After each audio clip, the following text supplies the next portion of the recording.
మనిషిని చంపే అంత డేంజరస్ చేప ఈ రోజు మా గేలానికి పడుతుందని అసలు అనుకోలేదన్న నేను. మా గేలానికి పడే 10 నిమిషాల్లోనైతే ఈ చేప అనేది మా బోటి దగ్గరికి అయితే వచ్చేసింది. అందువల్ల ఈ చేపను చూసి మాకైతే చాలా భయం వేస్తుందన్న.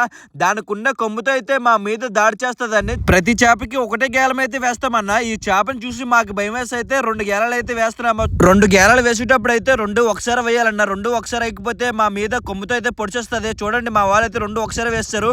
ఆ చేపకున్న బలంతో అయితే మమ్మల్ని సముద్రంలోకి అయితే లాక్కెళ్ళిపోతుందని మేమైతే చాలా భయపడ్డామన్నా. చూడండి మమ్మల్ని అయితే సముద్రంలోకి అయితే లాగేస్తుంది.